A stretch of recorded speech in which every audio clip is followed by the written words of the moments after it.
bienvenidos a los miércoles de Foro Debate en la Ortega. Mi nombre es Diana Plaza, coordinadora de comunicación del Instituto Universitario de Investigación Ortega y Gasset, y hoy, nuevamente en esta entrega del turno para los partidos políticos de cara al proceso electoral federal del 1 de junio, tengo el gusto de tener con todos nosotros a Marco Antonio Adame. Bienvenido. Muchas gracias, Diana, qué gusto, un gusto saludarles.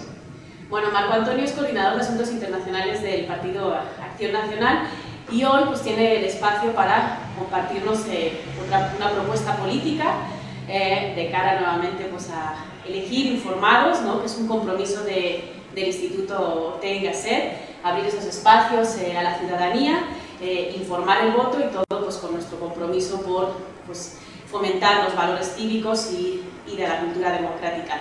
En este sentido, también quiero compartirles que próximamente vamos a seguir con los foros debates. El próximo miércoles vamos a estar comentando en nuestro ya formato clásico del debate, como vais a ver en pantalla. Ahí están nuestros invitados.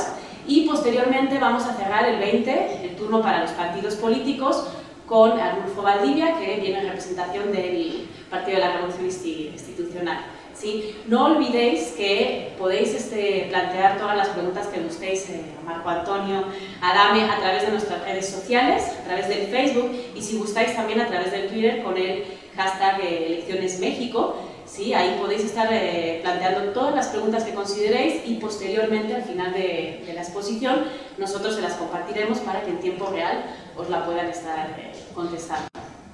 Sin más, te voy a dejar con la audiencia, siéntete libre, esta es tu casa, de compartir con la audiencia pues, todo aquello que gustes. Muchas gracias. Pues muy buen día. Me da mucho gusto saludarles esta mañana, precisamente a 25 días de las elecciones del 1 de julio, una elección inédita desde donde se le quiera ver. Y por ello debo expresar mi agradecimiento a Diana por su generosa presentación, a Francisco Parra, a quien saludo, y con él a todo el equipo de la Fundación Ortega y Gasset, del Instituto Universitario de Investigación Ortega y Gasset, que ha tenido el tino de organizar estos espacios para el intercambio de las ideas, para el diálogo, la exposición a través de estos medios, y que pues sin duda es muy importante que tengamos la oportunidad de compartir la visión sobre el país que tenemos los distintos actores políticos en una sociedad plural, en un país pluriétnico, multicultural. Qué mejor que las distintas opciones políticas, que las distintas expresiones sociales, las de los actores que inciden en la vida económica, política y social del país, tengan la oportunidad de expresarse, de compartir sus puntos de vista y con ello pues, de enriquecer el debate. Decía yo al inicio de mi participación que esta es sin duda una elección inédita.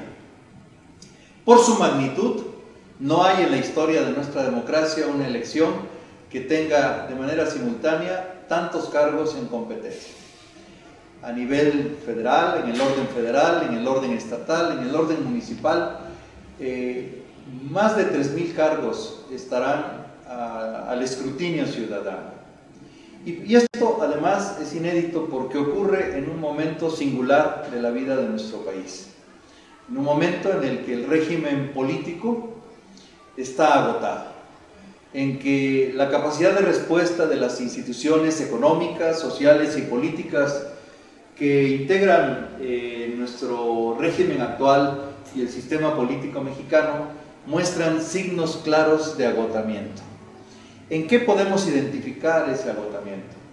Pues en que se ha perdido con mucho la capacidad de respuesta entre las demandas legítimas de la sociedad y la capacidad de respuesta de las instituciones, de los actores políticos, de quienes ostentan un cargo de autoridad o de representación y que hoy se ven muy lejos del interés, del ánimo, de las demandas de los ciudadanos. Esto no ha ocurrido de un día a otro. El país ha experimentado en los últimos años un proceso de cambio. Ciertamente, en el año 2000, con la alternancia política, vivimos un momento especial de una larga e inacabada transición política. Con el triunfo de un partido distinto al que había detentado el poder durante más de 70 años, el año 2000 se convirtió en un punto de referencia. Muchas cosas de allá a acá han cambiado, sin duda, porque yo no creo en esas visiones donde todo está mal y todo está bien, o en aquellas posiciones radicales, disruptivas, que pretenden declarar el paraíso terrenal, o que viven instalados en la comodidad de sus privilegios tratando de que se reedite la continuidad en el próximo proceso electoral. No, yo creo que este proceso de cambio inacabado tiene hoy una llamada importante el 1 de julio. Nos convoca a todos a pensar cuál es el rumbo del país y cuál es el dilema de esta elección. Es un dilema de cambio. Con mucho, más del 80% de la población ya ha expresado en todos los sondeos de opinión serios, publicados, registrados en el Instituto Nacional Electoral, se puede ver una cifra que expresa la demanda de cambio. Alrededor del 80% de la población dice: quiero un cambio. El país no va bien, las cosas no están funcionando. Es preciso tomar nuevos rumbos, decisiones hacia adelante que nos permitan mejores y más acabadas respuestas a las demandas de la sociedad, desde una visión que pueda ser constructiva, que pueda ayudar a pacificar al país, que pueda poner las bases para que con la participación de la sociedad se puedan tomar decisiones que fortalezcan a las instituciones, que en el orden nos permitan alcanzar la paz y que se puedan resolver los grandes desafíos del presente. Por eso esta elección es importante y he querido dedicar unos primeros minutos a ese contexto para que podamos ya entrar entonces de lleno a qué es lo que está en juego y cómo está viendo la coalición por México al frente, integrada por el Partido Acción Nacional, por el Partido de la Revolución Democrática y por el Movimiento Ciudadano, este momento de cambio para el país. Lo primero que quisiera transmitirles es que de cara a la historia electoral y a los desafíos que tenemos enfrente, fruto del diálogo entre el PAN, el PRD y MC, llegamos a la decisión de conformar un frente, primero no electoral, luego electoral y luego una coalición política. Y esta coalición se ha propuesto encabezar el primer gobierno de coalición y promover un cambio de régimen, incidir en el cambio del sistema político, renovando las instituciones nacionales. Los desafíos, decía yo, son enormes. La desigualdad y la pobreza que vive el país hace que en México podamos en nuestras fronteras encontrar varios Méxicos. Un México que ha tenido acceso a las oportunidades, que ha generado y concentrado riqueza de manera desmedida en muchos casos, y otro México, normalmente ubicado al sur-sureste del país, pero no solo, también en las grandes urbes, también en las periferias, también en los cinturones que concentran la migración interna. Se encuentra un México excluido, un México de desigualdad profunda, un México que no resuelve con sus ingresos diarios, la mayor de las veces de manera informal, los requerimientos básicos para la subsistencia. No entro en el debate de las cifras sobre la pobreza. Lo que es un hecho es que millones de mexicanos, más de 10 millones de mexicanos, se encuentran en pobreza extrema. Es decir, no tienen la capacidad por sí mismos en este momento de resolver sus necesidades básicas de alimentación, de sustento, una situación verdaderamente indigna, lamentable para el país. Y una enorme desigualdad que excluye, que aísla, que lastima permanentemente a millones de mexicanos, más de la mitad de la población. ¿Cuál ha sido la respuesta en los últimos 30 años?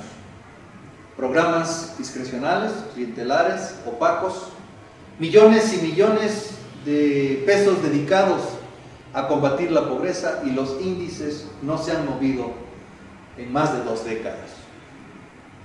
Por otro lado, una falta de acceso a las oportunidades de desarrollo social, educación, salud, cultura, deporte, que están en la base de muchos de los problemas sociales, económicos y políticos que vivimos, por falta de oportunidades para hacerse de los medios necesarios para tener mejores capacidades para un desarrollo humano, social y solidario más completo. Bueno, pues esto que estamos viendo en el campo social, que podemos resumir en pobreza y desigualdad, es uno de los grandes retos que se está planteando la Coalición por México al Frente. Y por otro lado, tenemos el México rojo, el México de los homicidios, el México de la delincuencia organizada, el México de la violencia, el México donde violencia, inseguridad, impunidad han hecho una mezcla explosiva que hoy niega el acceso a la justicia a la mayoría de la población, y también que lastima la vida, la paz y la convivencia de personas, familias, comunidades y regiones enteras del país. Las respuestas que se han dado durante los últimos años, incluidas las que ha impulsado mi partido, el Partido Acción Nacional, sin duda hoy merecen ser revisadas y tendrán algunos aciertos, pero también insuficiencias. Y por eso es necesario replantearse la lucha contra la impunidad, el arribo de un nuevo sistema de justicia penal, las estrategias para dar y garantizar seguridad a los mexicanos como una de las obligaciones fundamentales del Estado nacional, y que hoy han quedado o han dejado expuestos a millones de mexicanos al alcance del crimen organizado, de la delincuencia del fuero común o de las condiciones de inseguridad y de violencia urbana y social rural que tienen a la población prácticamente en estado de indefensión y postrada. Y por otro lado, tenemos también el reto de una economía que pueda crecer al nivel que lo demanda la población mexicana. Es cierto, en los informes oficiales del gobierno actual se ha mencionado que nuestra economía crece, incluso que crece en condiciones de una crisis o insuficiencia global de crecimiento, donde México, hasta parecieran decir los informes oficiales, se ve bien. Lo cierto es que no. Nuestro país no está creciendo al ritmo que se necesita. Ese 2% o menos que se tiene en los últimos años nos deja claro que a ese ritmo solo estaremos multiplicando las condiciones de desigualdad y de pobreza en el país. Por tanto, es necesario plantearnos el reto de cambiar el modelo económico. Nosotros nos hemos apostado por la economía social de mercado.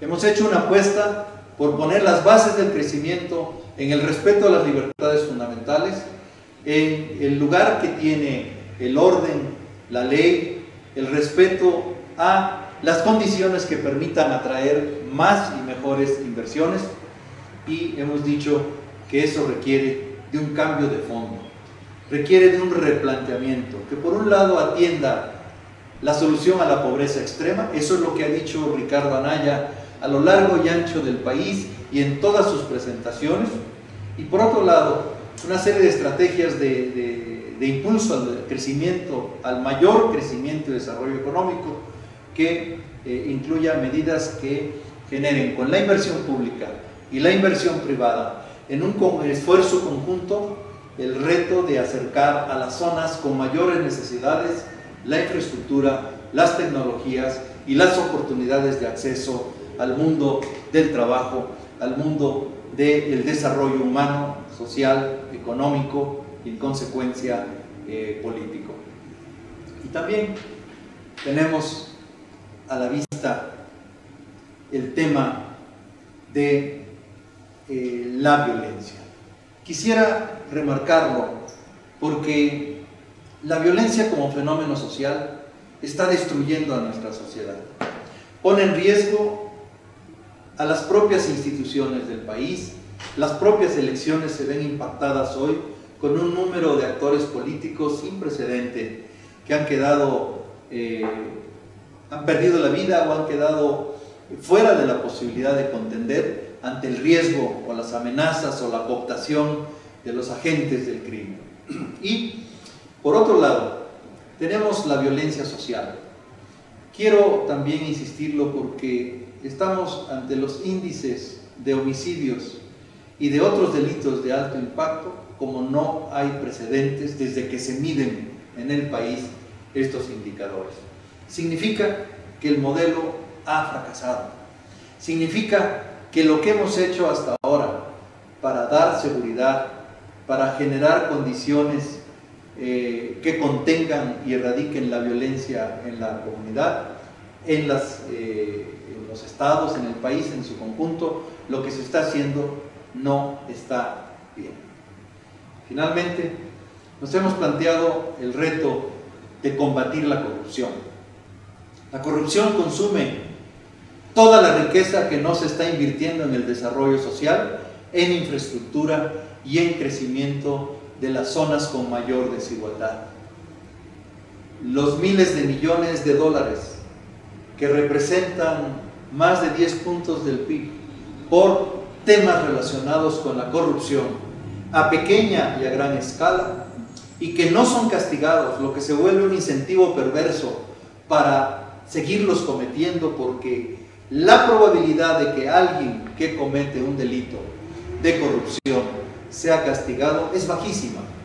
Y esto genera un incentivo para quienes buscan ganancias por vías ilegales, quienes desde el poder público o desde las instituciones privadas, en contubernio, gestan negocios multimillonarios para hacerse del dinero que debería estar destinado a la infraestructura, al crecimiento, a la inversión pública que el país necesita. Tenemos ahí quizá el reto más grande de todos los que he mencionado. Para muchos mexicanos esta es la principal problemática. Por eso, la Coalición por México al Frente, con Ricardo Anaya como nuestro candidato presidencial, ha fijado con claridad estos 4 retos iniciales que voy a complementar con un quinto que tiene que ver con la política internacional.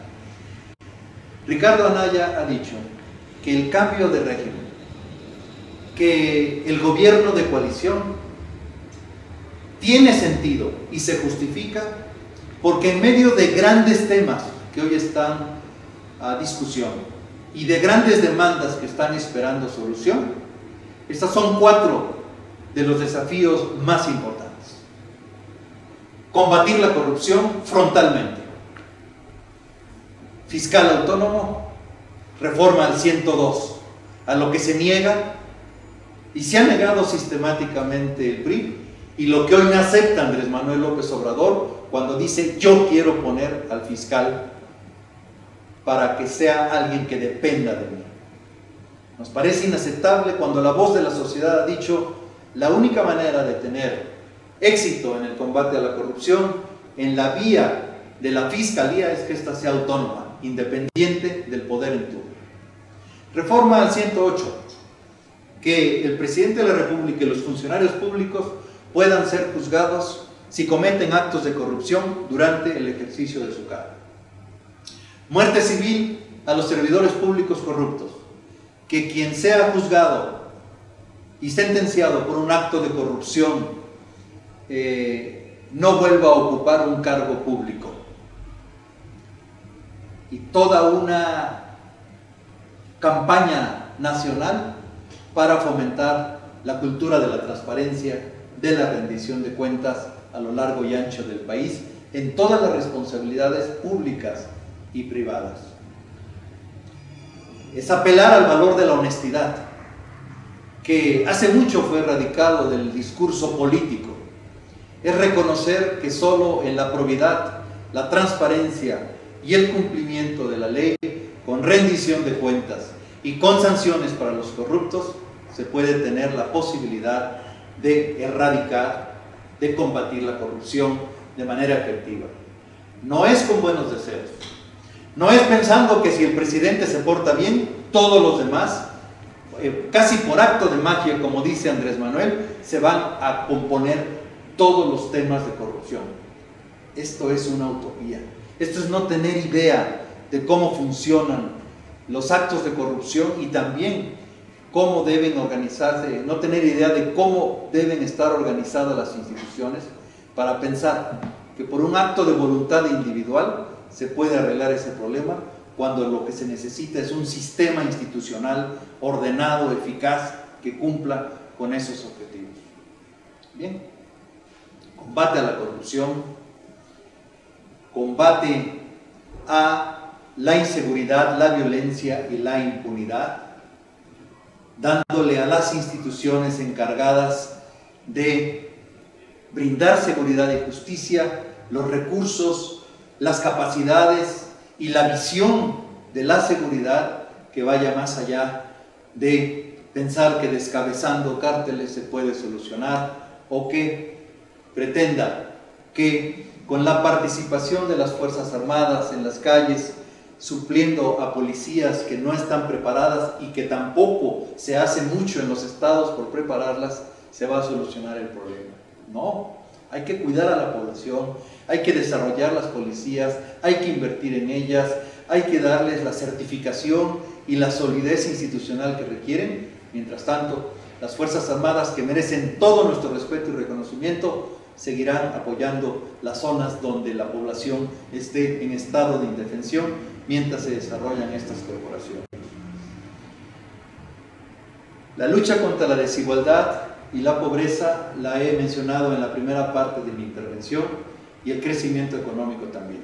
Ahora dedicaré finalmente unas palabras a poner a México en el mundo como un actor global, activo, influyente. Implica renunciar a esa visión cerrada que hoy florece por el mundo, que está en la mente de Donald Trump y que con sus medidas aislacionistas pretende, con medidas como los aranceles al acero y el aluminio, presionar para tratos desventajosos e indignos cuando se está negociando el Tratado de Libre Comercio, pero también está en la mente de un Andrés Manuel López Obrador que piensa que si nosotros producimos todo lo que vamos a consumir y casi si nosotros nos aislamos del mundo, podemos sobrevivir de mejor manera.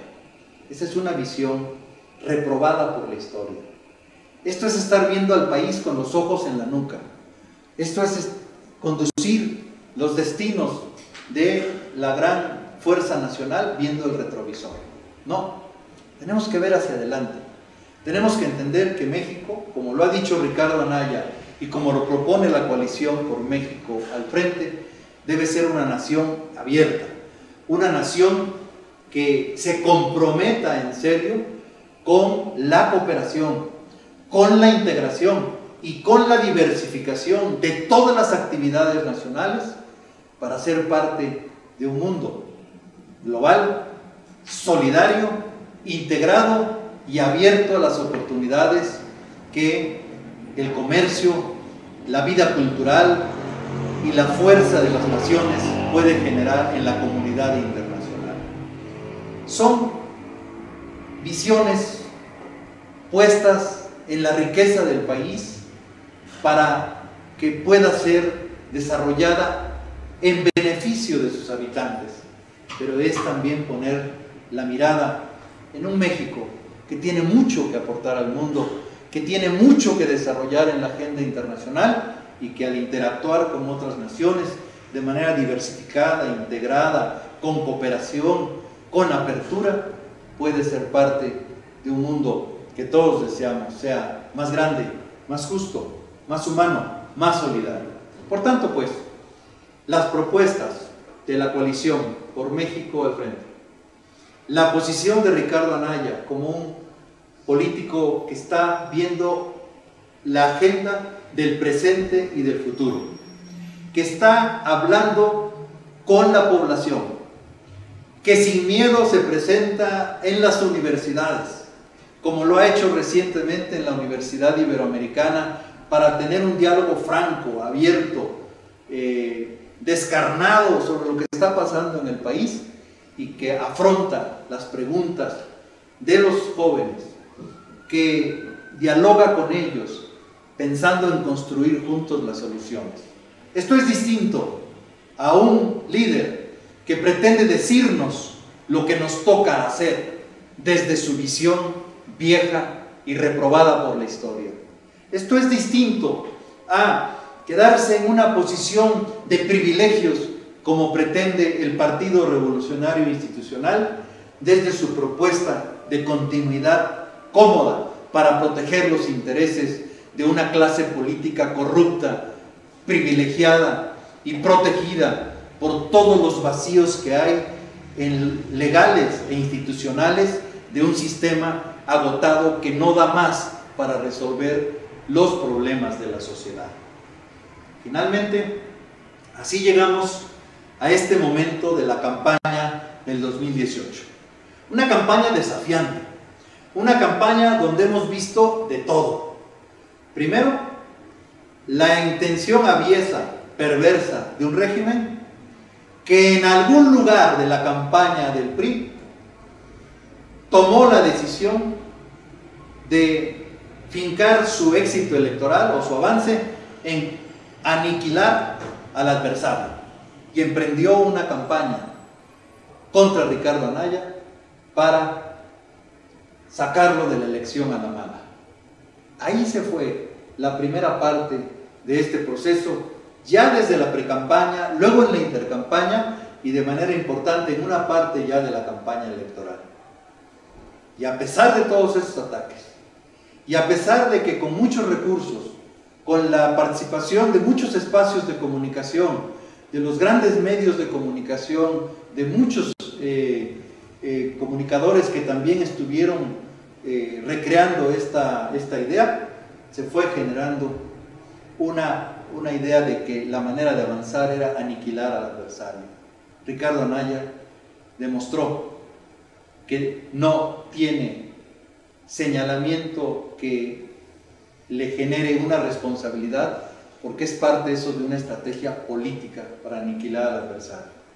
Salió adelante y está en la contienda, con un segundo lugar sólido y dispuesto, como estamos dispuestos todos los que integramos la coalición por México al frente, a hacer todo lo que esté de nuestra parte y a concretar las estrategias que ahora compartiremos para poder ganar la elección el 1 de julio. Por otro lado, tenemos una elección donde en este momento hay una lucha por vender algunos espejitos, algunas ideas que puedan deformar lo que está pasando en la realidad. Primero, tenemos una guerra de encuestas, como si las encuestas ganaran elecciones. Tenemos todo tipo de pronunciamientos pensando en generar una idea de que esta elección ya está resuelta, ya está decidida. Falso. Es usar las encuestas con fines propagandísticos. Las encuestas no predicen los resultados, no sirven para decir quién va a ganar. Son expresiones de un momento de la contienda. Y en la coalición por México al frente analizamos todas, respetamos a todas las mediciones, digamos, serias, legítimas que existen, y también las contrastamos contra nuestros propios números.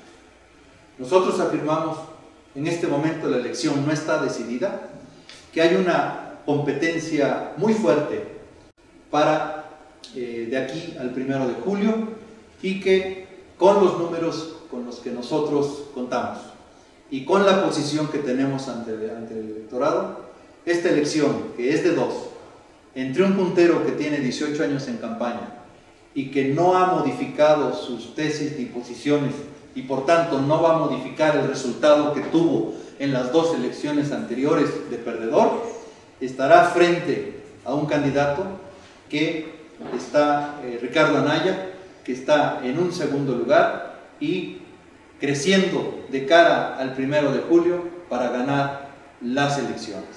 Este es el reto que tenemos. Los siguientes días los vamos a dedicar a dejar muy clara cuál es nuestra propuesta y nuestra visión de país. Nos vamos a dedicar a hablar con la población, con los ciudadanos, particularmente con los jóvenes, con las mujeres, que tienen propuestas, pero también demandas muy sensibles que están esperando una respuesta adecuada. No caeremos ni en la provocación, ni en la descalificación propagandística de encuestas a modo. Estaremos multiplicando por todas las vías nuestra propuesta central de que para que México tenga el cambio que se requiere y el desarrollo que la población necesita para salir adelante, es preciso pacificar al país. La paz para el crecimiento, la paz para el desarrollo del país, la paz para la seguridad, la paz para impulsar la presencia de México en el mundo hacia donde están las oportunidades y para defender la paz en la comunidad internacional. Esa es la propuesta central. En positivo, pacificar al país para generar las bases de crecimiento y desarrollo a partir del impulso a las personas, a los niños, a los jóvenes, a las mujeres, a los adultos mayores, a los ciudadanos, a que puedan incorporarse al gran esfuerzo nacional en condiciones de orden, de tranquilidad, de armonía, de respeto a sus derechos humanos. Y a partir de ahí, desplegar toda la fuerza nacional con un cambio de régimen, con un gobierno de coalición que pueda impulsar los cambios legales, institucionales que el país necesita para abrirle a México hacia adelante un futuro con mayores y mejores oportunidades. ¿Qué propone Ricardo Anaya? Y con esto concluyo mi intervención. Está pidiendo el voto de los ciudadanos. Estamos pidiendo la confianza de los ciudadanos para encabezar este gran cambio que el país necesita. ¿Cuál es su compromiso fundamental? Encabezar un gobierno honesto, un gobierno capaz y un gobierno de resultados que le dé a México las oportunidades que necesita, reflejadas en los ciudadanos, en las familias y en las comunidades del país. Estoy a sus órdenes para cualquier pregunta o comentario con el que podamos continuar este diálogo. Muchas gracias.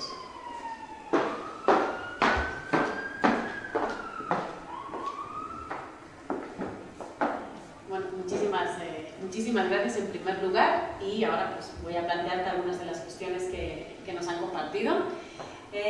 Vamos a empezar con una bastante abierta, que es ¿cuál será la postura de México ante los gobiernos populistas latinoamericanos?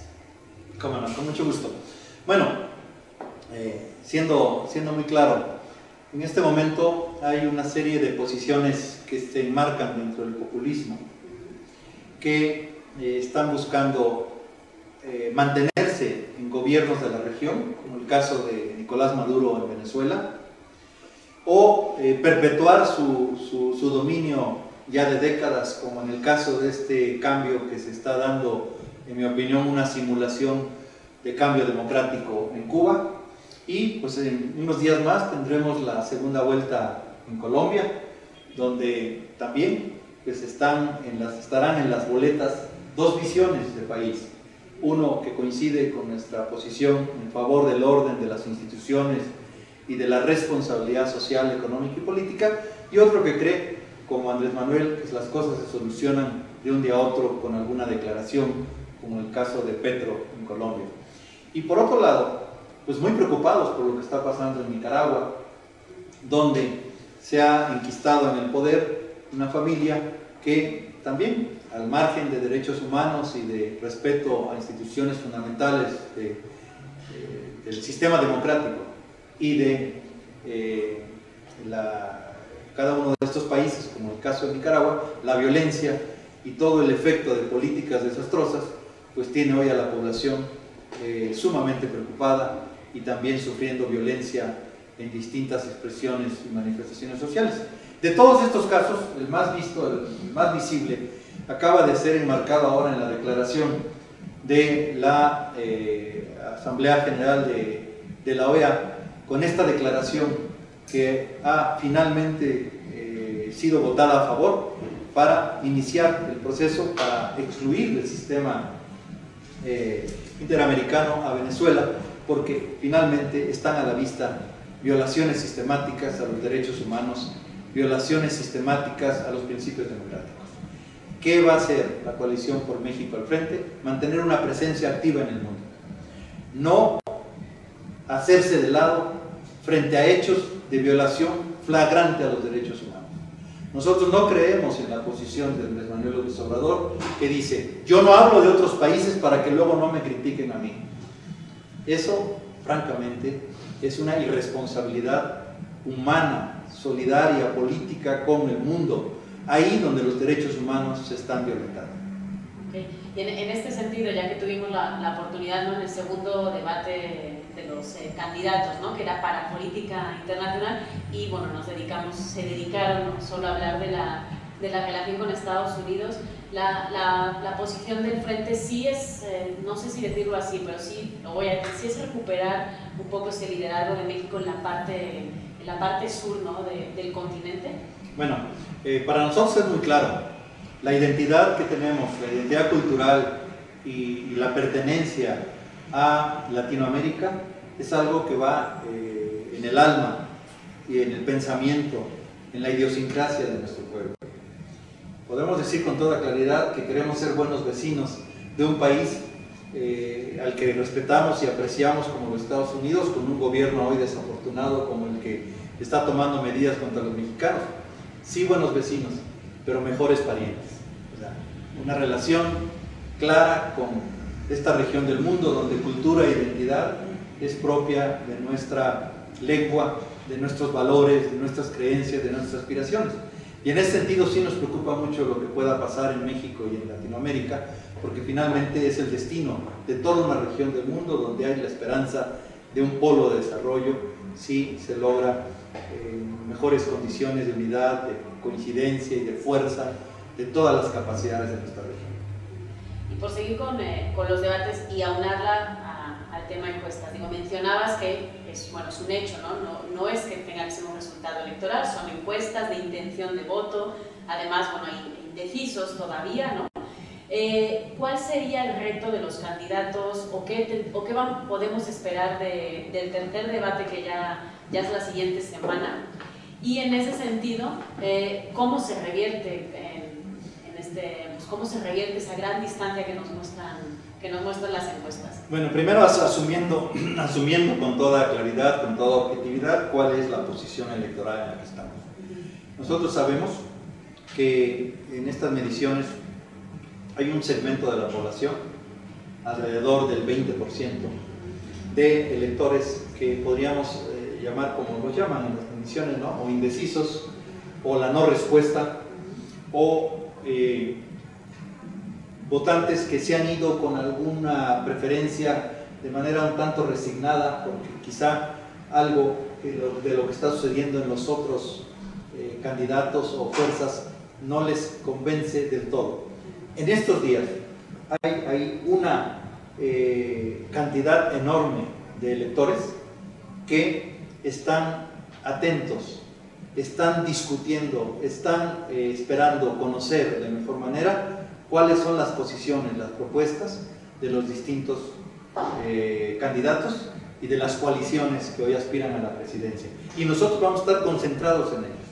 Y también lo haremos, como hoy mismo será público, un esfuerzo enorme por cohesionar y convocar a los militantes panistas que luego de las contiendas internas, luego de la participación de otros contendientes, ahora mismo estamos convocando para que se sumen a un solo esfuerzo y podamos cohesionar lo que se llama coloquialmente el voto duro de cada partido, de cada coalición, y también el enorme segmento de electores indecisos o de no respuesta que por alguna razón no han emitido su opinión aún a estas alturas.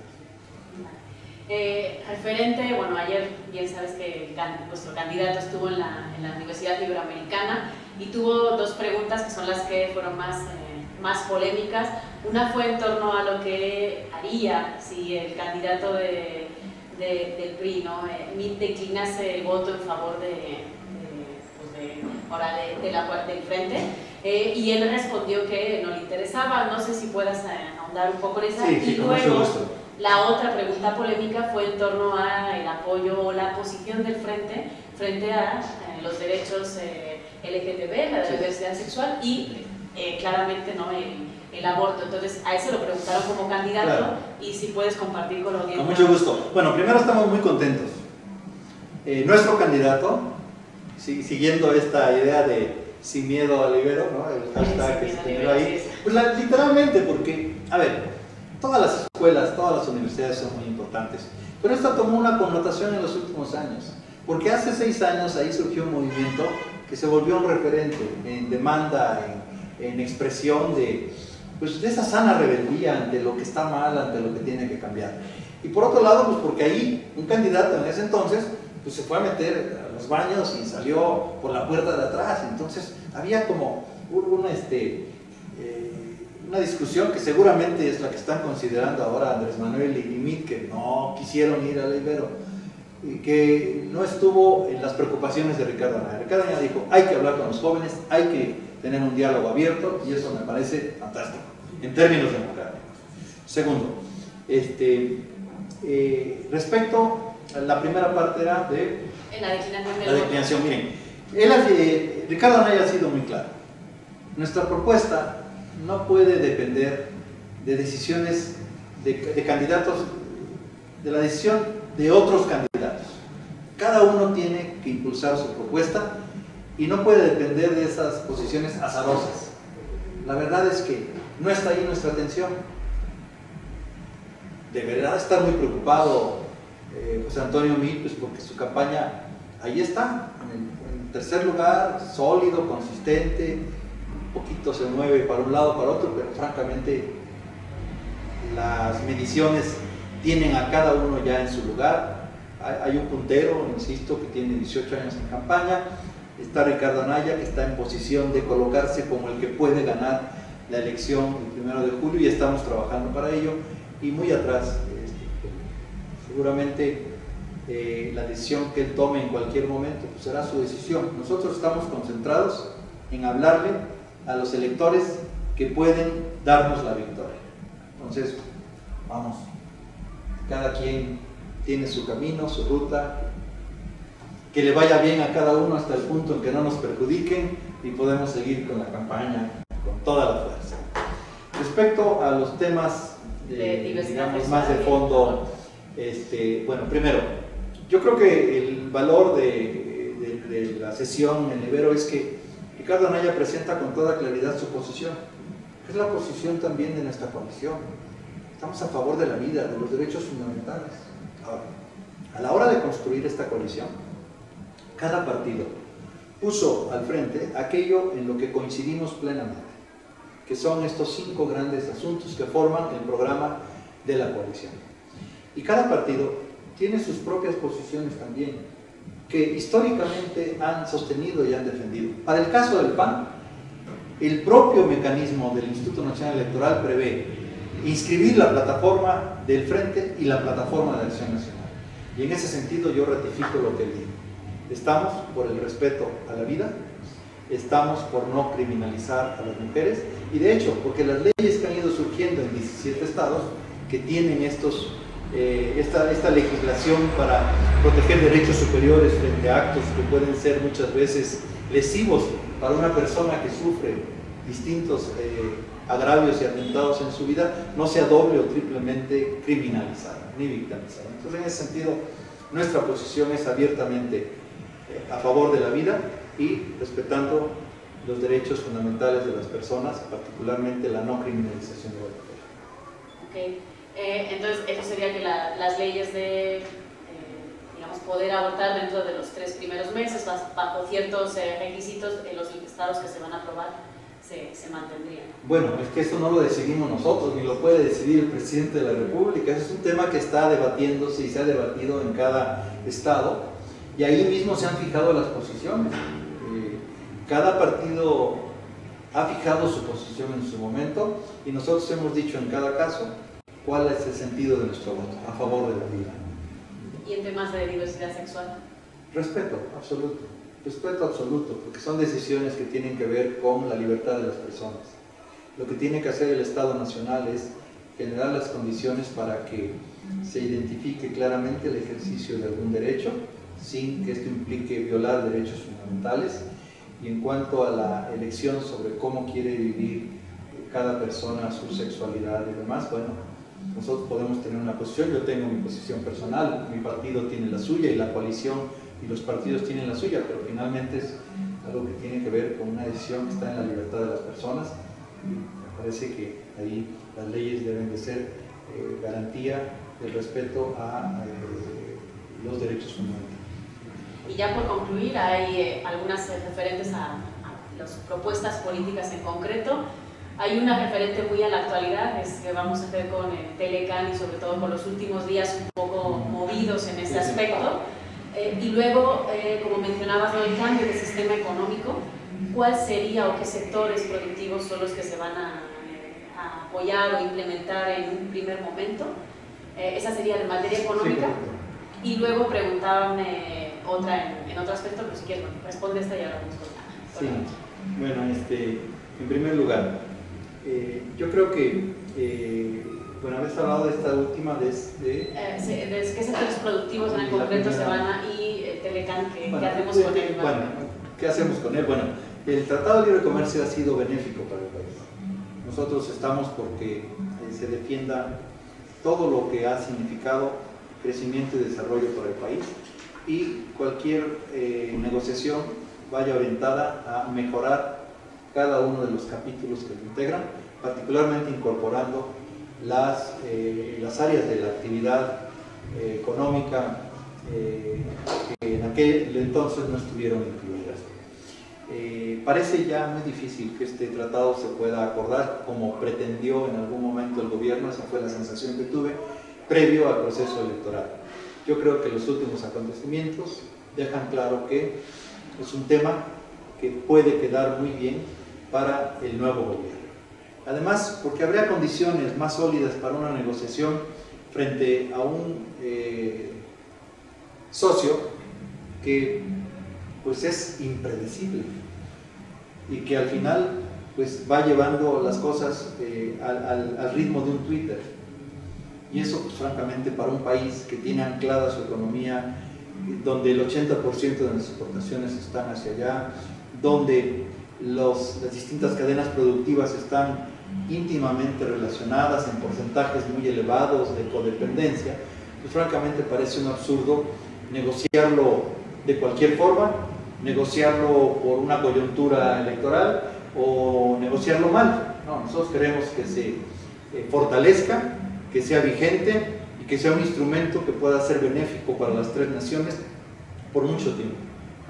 Y al margen de incertidumbres o de plazos que muchas veces generan falta de confianza en el inversionista, nosotros sí creemos que México debe y puede ser parte de la zona económica más competitiva del mundo, que es América del Norte, y que lo puede seguir siendo si hay una buena negociación. A este gobierno se le ha acabado el tiempo, ya están de salida. Lo que viene es una posición firme para poner a México en el mundo de manera global como un líder influyente, y esto pasa por una buena negociación del tratado, que nuestros negociadores sigan defendiendo los intereses nacionales y que el nuevo equipo, cuando lleguemos al gobierno, pueda darle el impulso que se requiere para una buena negociación. Bueno, y decías otra de... Era en concreto inversión en qué sector productivo. Bueno, respecto a la diversificación es el tema. Bueno, primero, no solo No es bueno tener todos los huevos en una sola canasta. Es conveniente un equilibrio en nuestra actividad económica a lo largo y ancho del mundo, y por eso estamos viendo con optimismo el nuevo acuerdo con la Unión Europea, que ha sido reforzado, ratificado con un enorme potencial hacia adelante. Vemos la conveniencia de que los acuerdos nuevos que han estado a debate, como el TPP, que ya México ha expresado una posición, o acuerdos regionales por zonas geográficas, puedan seguir avanzando. Nosotros creemos que ese es el camino, y por lo pronto lo que sí vamos a privilegiar es, sin duda, la diversificación regional y de productos de segmentos de la economía, y en el caso del desarrollo regional del país, la inversión en infraestructura estratégica. Y ahora ya por último, ahora te voy a plantear una preocupación mía personal. Estamos en un momento en el que se ha avanzado, ¿no?, en antagonizar a la sociedad. Hay un tema muy candente que es: se va a votar enojado, ¿no? Se ha dicho muchas veces. Avanzamos, llegamos al 1 de julio. Si quieres responder de forma personal también es válido. Vamos a saber, independientemente de quién gane, vamos a saber dialogar, es decir, vamos a saber hacer política después de ese 1 de julio. ¿Cuál es tu percepción? Más nos vale que así sea, porque al final el proceso electoral, que debería ser un espacio para el intercambio de las ideas y que ahora está muy polarizado, violentado, pues francamente por ese camino no llegaríamos a buen puerto. Es preciso entender que si bien la sociedad tiene un justo malestar y enojo por la falta de respuesta y por los abusos de una clase gobernante que no ha sido solidaria con las causas más sentidas de la población, eso es una cosa. Pero el futuro del país, el voto que pueda tomar la decisión que le dé a México un desarrollo serio, sostenido hacia adelante, no puede estar tomada con el hígado. Tiene que estar tomada con una reflexión profunda. Y esto implica serenidad para poder analizar las propuestas, ver claramente quién es un candidato serio y quién no, qué propuestas son viables y cuáles son una ocurrencia, francamente, para ganar la elección. Y esto implica el ejercicio de la reflexión, el voto razonado, el diálogo, la apertura, saber reconocer las diferencias, saber reconocer que somos un país plural, saber que no todos pensamos igual, pero podemos coincidir en lo que el país necesita. Y esto es importante que quede a salvo, porque después del 1 de julio habrá una decisión, habrá un gobierno, y tendríamos que ser capaces de construir juntos el país que queremos. De otra manera, quien sufre y a quien le va mal es a la población, y especialmente a la población más necesitada. Me gustaría recordar aquí una enseñanza pues africana, por cierto, ¿verdad? Cuando los leones o los elefantes pelean, quien sufre es el pasto, decían.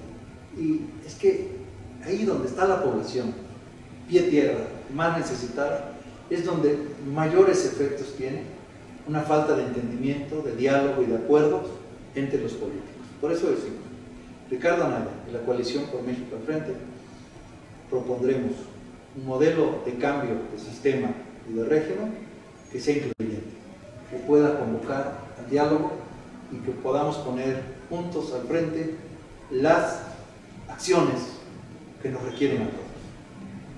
Bueno, pues muchas gracias a todos. Muchísimas gracias, Marco Antonio Adame.